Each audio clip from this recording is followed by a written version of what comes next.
भारत के इतिहास में अलाउद्दीन खिलजी और रानी पद्मावती का नाम हमेशा एक विवाद और बहादुरी की मिसाल के रूप में याद किया जाता है। यह कहानी चित्तौड़ के साहस, बलिदान और सतीत्व की रक्षा के लिए किया गया सर्वोच्च बलिदान बताती है। इस कहानी में प्रेम, युद्ध, राजनीति और राजपूती गौरव का अनोखा संगम देखने को मिलता है।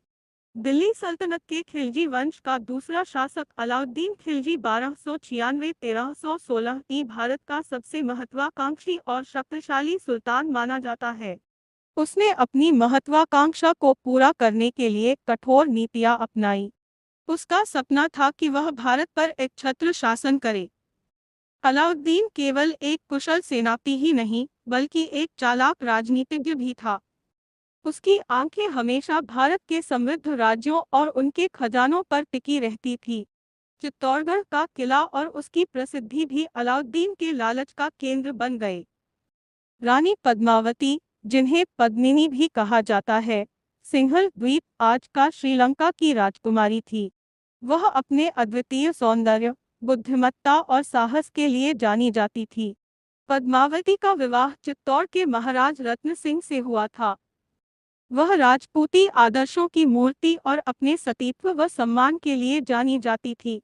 चित्तौड़गढ़ का किला, जो राजपूत शक्ति और पराक्रम का प्रतीक था, रानी पद्मावती के नेतृत्व में और भी मलिक मोहम्मद जायसी की पद्मावत के अनुसार रानी पद्मावती और महाराजा रत्न सिंह की पहली मुलाकात सिंहल द्वीप में हुई थी। एक प्रतियोगिता के दौरान रत्न सिंह ने पद्मावती का दिल जीता और उनसे विवाह किया। दोनों के बीच गहरा प्रेम था। रानी ने चित्तौड़ की रानी बनकर राज्य की शोभा बढ़ाई। अलाउद्दीन खिलजी को रानी पद्मावती के अनुपम सौंदर्य और चित्तौड़गढ़ के खजाने की कहानियां सुनाई गई।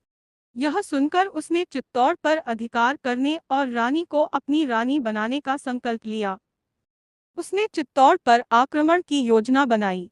1313 ई में अलाउद्दीन ने अपनी विशाल सेना के साथ चित्तौड़गढ़ की ओर कूच किया।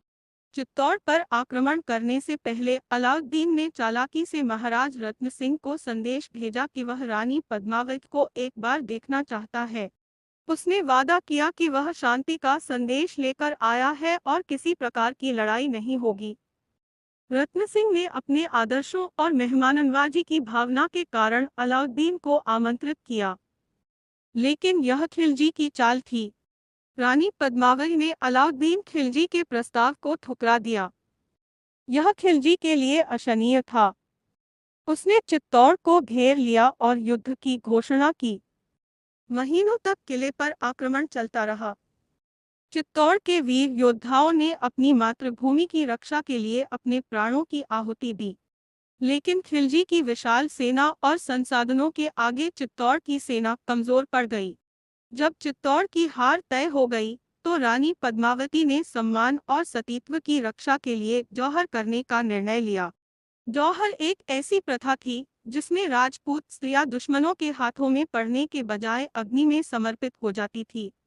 रानी पद्मावती के नेतृत्व में हजारों महिलाओं ने चित्तौड़गढ़ के किले में जौहर किया। यह भारत के इतिहास में सबसे बड़े बलिदानों में से एक माना जाता है।